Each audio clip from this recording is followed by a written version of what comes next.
Day Street Books and HarperAudio present The House of Hidden Meanings, a memoir by Rupaul. This is the author.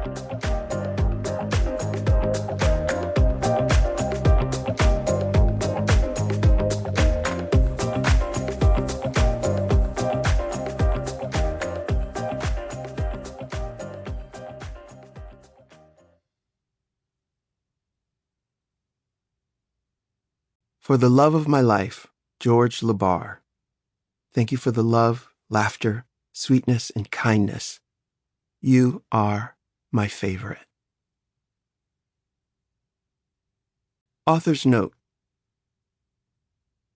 The events and experiences detailed here are all true and have been faithfully rendered as I remember them.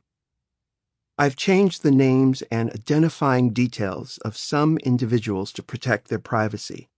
Though conversations come from my keen recollection of them, they are not written to represent word-for-word documentation. Rather, I've retold them in a way that evokes the real feeling and meaning of what was said.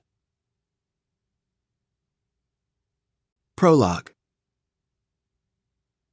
It still feels like summer when I arrive in Atlanta, late in September, that stifling humidity just starting to give way to the first hint of fall.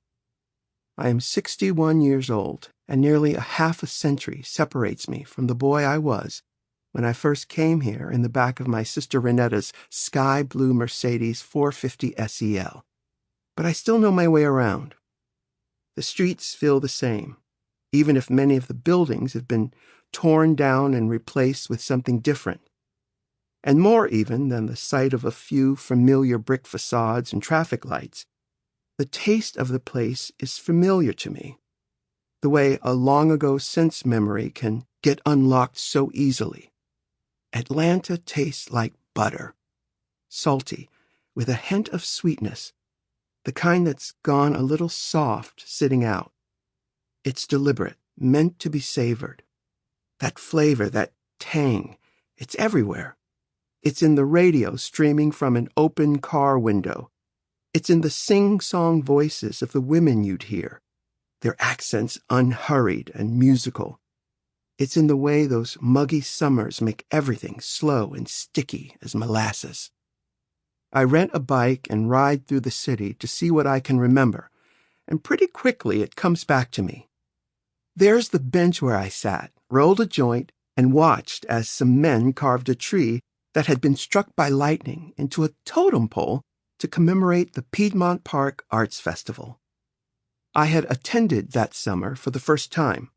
Booths of people selling homemade crafts, a picture of bohemian creativity.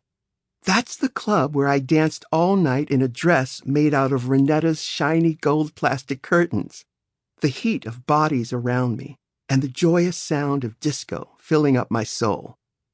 There was the unit of Grady Memorial Hospital, where I said goodbye to my friend Cherry as she lay dying of AIDS, where I kept it together for the final moments, squeezing her hand, then collapsed in the hallway outside, sobbing, knowing that I would never see her again.